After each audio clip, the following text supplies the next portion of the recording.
Gua nggak perlu dikasih kill, Bapak diambilin, menang disurenderin, Bapak olah main Mobile Legends anjing.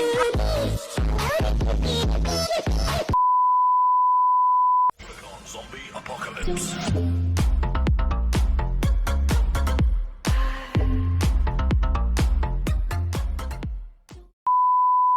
Oke Ingin semuanya, tahu. sesuai dengan janjiku, aku bakal ngasih kalian special content 2 juta subscriberku, yaitu Draw My Life, perjalanan hidupku Gedein dari aja, dulu gak apa-apa. sampai sekarang. Nah, Ya udah nih. jadi selamat menikmati. Cerita dimulai pada saat lahirnya seorang anak laki-laki yang bernama Eko Julianto di Batam, tepatnya di pet shop. Enggak, aku bercanda aja. Ya intinya aku udah ada aja lah di dunia Nih ini aku ya. udah ini ya guys Pada lagi. tanggal 24 Juli 1998. Waktu aku masih dalam kandungan, bapakku ninggalin ibuku, atau bisa dibilang ayah dan ibuku itu bercerai sebelum aku lahir, guys. Lalu waktu aku kecil, ibuku pindah dan tinggal di suatu tempat penginapan. Astaga atau ini mungkin apa? bisa dibilang Sebentar. seperti ruko. Dan di situ ibuku bertemu dengan seorang laki-laki yang sekarang menjadi ayah tiriku. Apa lu mau Mereka pun apa kok pada suaranya akhirnya kecil? Gimana suaranya Ketika aku berumur 1 tahun, itu udah oh ya. akhirnya orang tuaku membeli rumah. Nih, volumenya dan udah kami gede tinggal belum? di situ dan menjadi keluarga yang cukup bahagia.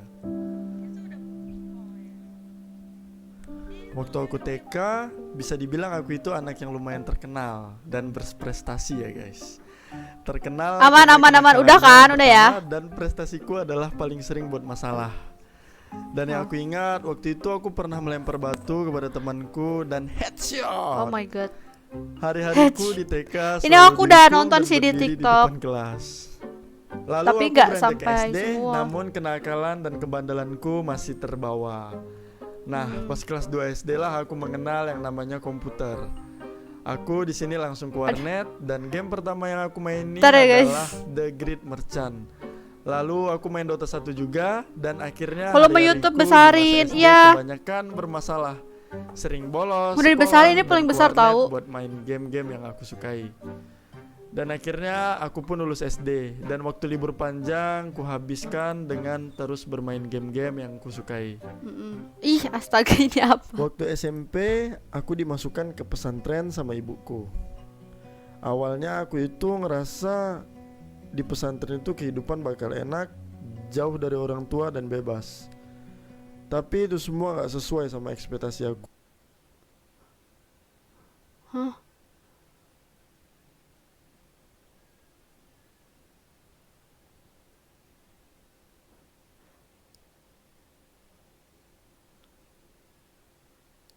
Bentar guys.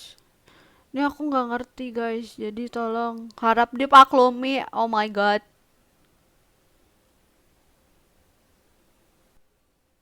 Mikayes kecilin. Hah? Kecilin. Oh iya ya.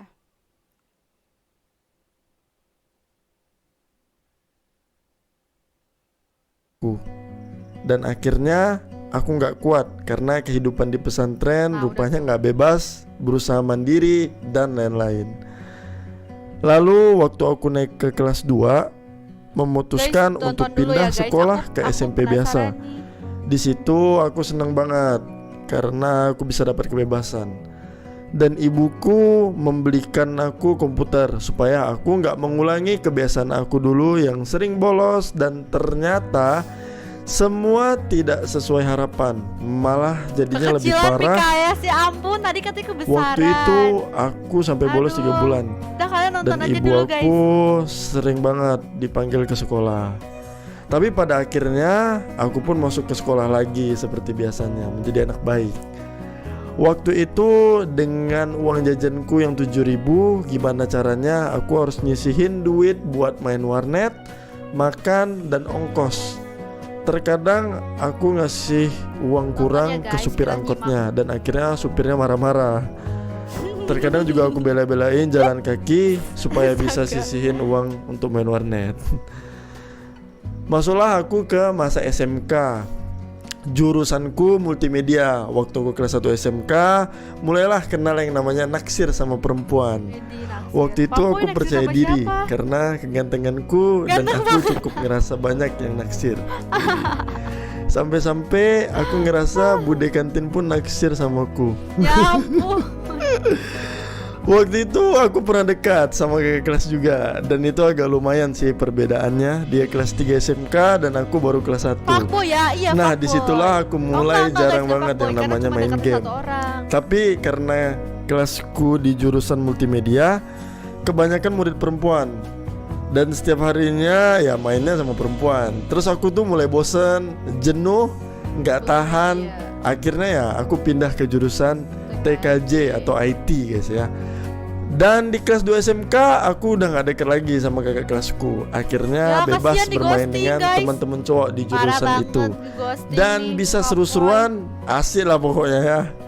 Waktu kelas 2 SMK, ibuku dan adikku pindah ke Singapura untuk ikut diam dulu. ayahku. Oke, aku Mereka diam. pindah ke warganegaraan dan akhirnya aku tinggal sama nenek aku. Dan disitulah aku mulai balik lagi jadi anak yang rajin ya guys. Rajin bolos, rajin main game, dan kerajinan-kerajinan lain lah pokoknya. Balik lagi lah aku kayak dulu, itu aneh lah. Ditambah aku lebih suka menyendiri, main sendiri karena fokusku hanya untuk main game. Sampai aku akhirnya gak punya teman dan aku menutup diri. Sering orang bilang tuh aku tuh introvert saat itu. Aku bolos sekolah sampai 3-4 bulan. Aku gak punya teman karena dijauhin. Dan makin gak enak rasanya jalanin hari-hari di sekolah. Akhirnya bolos, dan bolos. Bermain game sampai lupa waktu, itu sudah menjadi hiburan terbaikku saat itu. Masuk di semester 2 kelas 2 SMK. Disitulah aku merasa dapat musibah guys. Ayahku meninggal dan itu menjadi suatu pukulan berat buatku. Aku harus naik bersyarat dan pindah sekolah karena banyaknya masalah-masalahku. Setelah itu, suatu hari aku bertemu dengan seorang wanita di depan rumahnya, yaitu Tiora yang sekarang sudah menjadi istriku. Waktu itu aku berkenalan sama dia dan selang 2 hari aku menembak dia dan headshot. Nggak bercanda ya. Aku menyatakan perasaan sama dia dan akhirnya berpacaranlah aku dengan dia. Bajunya. Namun selang 1 jam aku diputusin tuh. Intinya masa-masaku dulu penuh dengan hal suram guys. Namun setelahnya aku mencoba meyakinkan dia. Akhirnya dia pun mau. Jujur aja saat itu aku butuh banget yang namanya pendamping dan membutuhkan sosok yang dapat menemaniku. Yang bisa gantiin sosok ibuku dan adikku karena aku jauh dari mereka. Di kelas 3 SMK, guru dan ibuku selalu mengingatkanku, yang penting tuntaskan dulu SMK dan setelahnya aku bebas mau ngapain aja. Dari situ aku mulai sadar dan merubah diriku. Aku mulai rajin ke sekolah, belajar dan menuntaskan masa SMK-ku dengan semestinya. Waktu itu libur sangat panjang dan seperti biasa ya aku melanjutkan kebiasaan aku lah di warnet ya. Namun saat bersamaan aku pun mulai jenuh dengan game Dota. Dan waktu itu Android sudah mulai ramai, makin canggih. Akhirnya aku mulai terjun di dunia game mobile. Game mobile yang sering kumainkan adalah Vainglory. Aku main bareng kawan dekatku yaitu Odi dan Sawe. Dan masuklah di masa-masa kuliahku nih guys. Hiruk pikuk dunia perkuliahan aku jalani. Sembari kuliah, aku menjalani bisnis kuliner milik ibuku. Dan di saat bersamaan, Tiora juga punya bisnis sederhana, yaitu produksi jilbab sendiri. Setelah fokusku terbagi, dan aku harus memilih mana yang harus kutekuni. Akhirnya, aku pun memilih untuk merelakan kuliah dan menjalani bisnis kuliner ibuku saat itu. Begitupun Tiora, karena kami berdua sama-sama memiliki iktikat baik untuk berkeluarga. Akhirnya kami pun menikah. Menikah. Hari demi hari berlalu. Setelah beberapa bulan, sahabatku Odi memberitahu aku kalau ada game MOBA mobile selain Vainglory yang cukup seru. Nah, ini dia yang kita tunggu-tunggu nih guys. Game yang sangat berpengaruh pada karirku sampai sekarang, yaitu Mobile Legends ya, developer by Montong. Beberapa waktu aku fokus bermain sampai-sampai istriku sering menegurku karena aku terlalu sering bermain dan lupa waktu. Aku ngerasa game ini sangat seru. Iya ya, nikah muda. Aku merasa tertarik dengan game ini. Dan aku yakin aku bisa jadi pro player seperti impianku. Di saat bersamaan dengan Odi dan Sawe, kami memutuskan untuk fokus dan serius dengan game ini. Terus aku cari grup game ini di platform Facebook waktu itu dan berbagai platform lainnya. Seiring berjalannya waktu, akhirnya karena aku terlalu fokus dengan game ini, aku menghabiskan banyak waktu untuk bermain game ini daripada usaha kulinerku. Istriku menegurku dan selalu mengingatkanku. Dia gak suka kalau aku terus-terusan kayak gini. Tapi aku tidak langsung mengiyakan untuk berhenti bermain. Dan tibalah saatnya dia memberitahuku kalau dia lagi hamil. Disitulah aku tersadar dan akhirnya mengurangi waktuku untuk bermain game ini. Wih. Setelah itu, aku mencoba mendaftar ke squad dan masuklah aku dalam squad pertamaku, yaitu F15. Beberapa minggu aku bermain di F15 dan aku menawarkan diri di squad 404 NF. Dan waktu itu karena kebanyakan member, kami dikelompokkan menjadi 8 kelompok. Dan aku di posisi paling akhir waktu itu, yaitu kelompok nomor 8. Singkat cerita, aku menjalani rutinitas dan menghabiskan cukup banyak waktu di situ. Namun aku merasa belum cukup mendapat pengalaman lebih dari squad itu. Jadi aku memutuskan pindah lagi ke squad Malaysia, yaitu Traitor. Di sini banyak sekali ilmu yang ku dapat Lahirlah dan KS, keinginanku astaga. untuk Belum, terus belum. berkembang dan mendapat pengalaman semakin meningkat. Akhirnya aku mencoba untuk daftar lagi di squad nomor 1 suaranya kenapa leaderboard kayak robot saat ya? itu, yaitu Secret, dan alhamdulillah aku diterima di situ. Dan semakin hari aku semakin berkembang, banyak sekali pengalaman dan ilmu yang ku dapat. Namun karena kebanyakan member dari Secret itu udah cukup berumur dan berkeluarga, jadi kebanyakan dari mereka memilih untuk fokus dengan kerjaan dan keluarganya. Lalu aku mencoba untuk menghubungi leader dari squad Science Indo, yaitu Kodailan. Lalu aku mencoba mendaftar dan setelah dipertimbangkan, dengan melihat statistikku, akhirnya dia pun mau menerima. Disinilah aku memulai karirku sebagai pro player. Aku bersama Kodailan, Hinel, Kocul, Hexazor, dan Mail. Dan satu perempuan aku lupa namanya. Kami pun banyak mengikuti turnamen online. Dan untuk pertama kalinya, Mobile Legends mengadakan turnamen besar pertama di Indonesia, yaitu MSC 2017. Dan itu menjadi turnamen on stage pertamaku. Dan singkat cerita, kami menjadi juara 1 di MSC 2017. Di situ aku gak nyangka bisa ada di sini dan menang. Namun aku percaya semua itu berkat kerja keras, latihan, dan usaha kami, serta doa-doa dari keluargaku dan semuanya. Setelah itu, kami mewakili Indonesia untuk MSC Southeast Asia yang akan diselenggarakan beberapa bulan setelahnya. Namun sepertinya belum rezeki kami untuk menang waktu itu. Lalu aku bertemu Warpath dan juga Just No Limit waktu itu yang baru masuk ke Saints. Saat itu Warpath adalah top global season 5 dan lebih dulu mengenal dunia YouTube. Akhirnya aku penasaran dan aku banyak belajar tentang YouTube dari dia. Di satu sisi, Saints juga udah jarang latihan dan akhirnya aku mencoba untuk membangun YouTube channel dan collab dengan Warpath, Tanpan Gaming, Kibo, dan PG Lovers. Aku banyak belajar tentang YouTube dari mereka. Karena Saints jarang latihan juga, akhirnya aku dan Jess pindah tim. Waktu itu Dongki nawarin buat join ke EVOS Esports. Bersama Dongki, Kenir, Oreo, Just No Limit, dan aku, kami semua lolos babak kualifikasi online MPL Season 1. Dan kami pun sangat percaya diri bahwa kami bisa dapat juara 1. Dan ternyata masih belum rezeki juga. Namun kami tetap bersyukur bisa di peringkat 2 di MPL Season 1. Lanjut ke perjalanan MPL Season 2. Roster sudah berganti, Kenir dan Oreo keluar dan masuklah Marsha. Seiring berjalannya Oh, aku waktu, jadi merinding ya, guys. Dongki pun akhirnya keluar Guys, juga. kenapa aku merinding? Kami mencari penggantinya dan ketemulah dengan Emperor dan kami menjadi satu tim. Singkat cerita, kami terus berlatih bersama di gaming house kami yang bertetapan di Jakarta.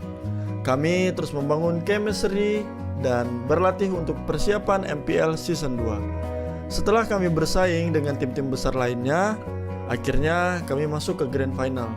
Dan lagi-lagi kami belum bisa mendapatkan juara 1 karena harus kalah oleh RRQ pada waktu itu. Namun itu semua bukan hasil yang mengecewakan. Aku tidak patah semangat dan tetap optimis kalau next pasti bisa jadi juara. Tetapi sangat disayangkan kami harus berpisah dengan Step atau Marsha dan Joe yang keluar dari EVOS juga. Di perjalanan MPL Season 3, roster terus berganti. Akhirnya aku, Jess, Rek, Jiao, dan Ji menjadi satu tim di MPL Season 3. Dan coach kami awalnya Gimmick. Namun Gimmick keluar dan digantikan oleh Bjorn atau Zeus. Saat itu kami sangat aktif dan serius dalam latihan, sampai-sampai harus berlatih ke Filipina. Setelah itu dimulailah MPL Season 3. Aku cukup yakin kalau kita bisa juara kali ini. Namun semua harus berakhir dengan hasil yang cukup membuatku merasa sangat jatuh. Mengalami kekalahan telak dan harus berakhir di posisi ke-8. Di situ aku berpikir, aku masih banyak kekurangan. Rasanya ketika aku udah berjuang keras, mati-matian untuk latihan, dan semua itu masih juga belum cukup ternyata. Sempat terpikir olehku untuk berhenti dan hilang semangat untuk mengikuti MPL lagi. Aku merasa mungkin belum takdirku untuk bisa menang. Hingga tiba saatnya suatu hari aku duduk di suatu kafe dan aku melihat ada tulisan motivasi dari Muhammad Ali. Waduh, penggila quotes bro. Kata-kata yang membuatku kembali termotivasi untuk mendapatkan goals atau tujuanku. Akhirnya aku pun memutuskan untuk lanjut. Setelah beberapa waktu berlalu, masing-masing dari kami ada yang memutuskan untuk berhenti, kecuali aku dan Rek. Dan seperti biasa, roster terus berputar. Dan akhirnya roster untuk MPL Season 4 terbentuk, yaitu aku, Rek, Luminaire, Wan, dan Donkey, dengan Z sebagai coach. 1 minggu terbentuk, kami langsung memenangkan INC dan mempersembahkan piala untuk EVOS ML yang awalnya aku drop banget. Sewaktu itu menjadi semakin percaya lagi dan memiliki semangat penuh layaknya baterai yang habis dicas bro. Singkat cerita, setelah banyak pengorbanan dan waktu yang kami curahkan untuk latihan dan bersaing di MPL Season 4, dengan persiapan yang aku rasa sudah mencapai 1000% dan chemistry yang cukup. Oke, aku merasa di tim ini bukan hanya sekedar partner, namun sudah seperti keluarga ketiga setelah keluarga kecilku. Dengan terus berdoa, karena kami yakin Tuhan tidak tidur, dan tentu juga berkat doa dan dukungan kalian semua, akhirnya kami berhasil menjuarai peringkat nomor 1 MPL Season 4. Kosong-kosong ya. Let's go. Nice. Main yang terbaik dari semua tim. EVOS! Stiker gitu loh, stiker gitu loh, stiker gitu loh, stiker gitu loh, stiker gitu loh. Tapi wow! Yang diundangkan FPL Indonesia.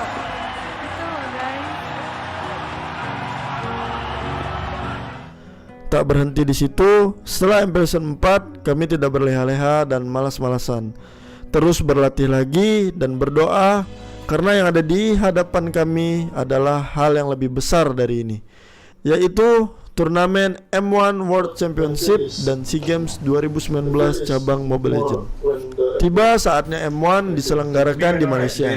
Aku nggak nyangka bisa sampai berada di titik ini, dimana ini adalah ajang kompetitif berskala dunia. Melawan banyak tim-tim hebat dari berbagai negara, kami pun berhasil masuk ke tahap final. Di sini aku merasa kesabaran dan mental kami sangat diuji.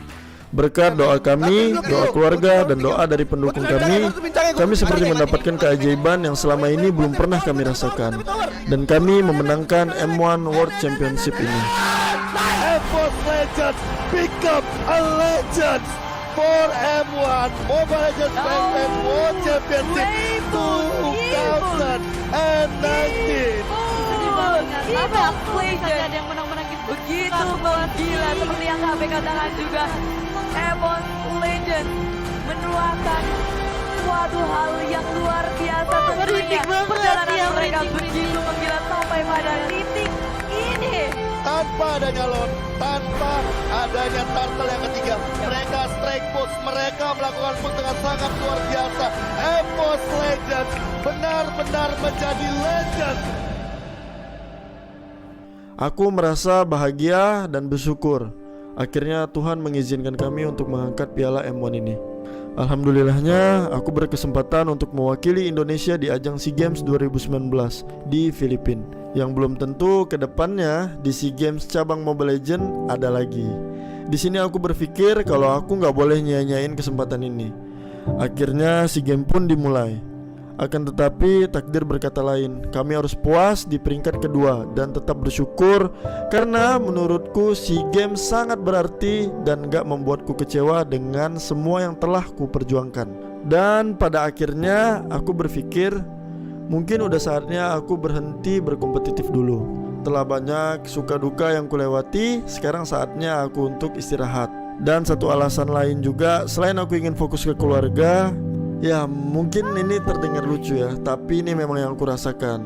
Entah kenapa saraf jempolku itu seperti tidak beres. Terkadang tuh aku ngerasain jempolku ini kram.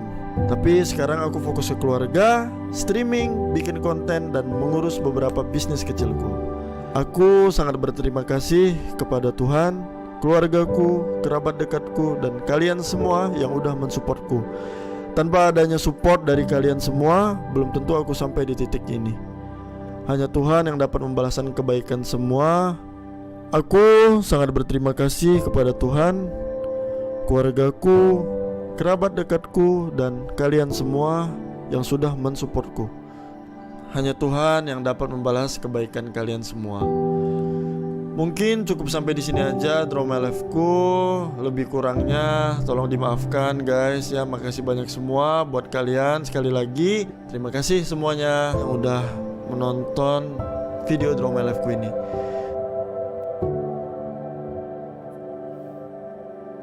Ya, udahan guys.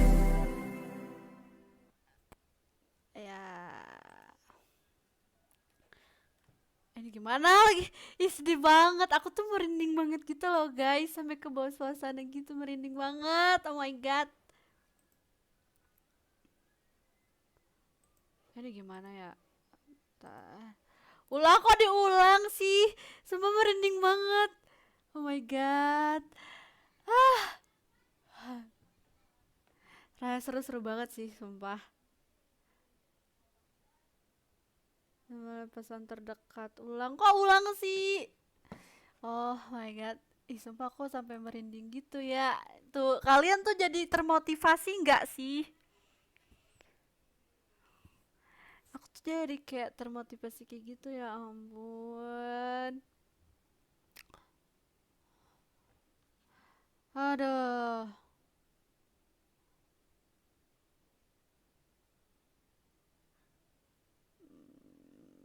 Gigi kok enggak sih? Bentar.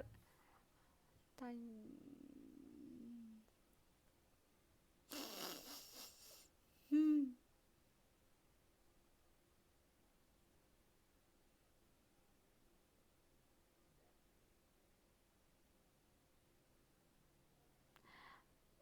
Guys, aku pengen tanya, selain EVOS, siapa sih yang udah pernah juara terus selain EVOS? Siapa sih guys? Aku pengen tahu.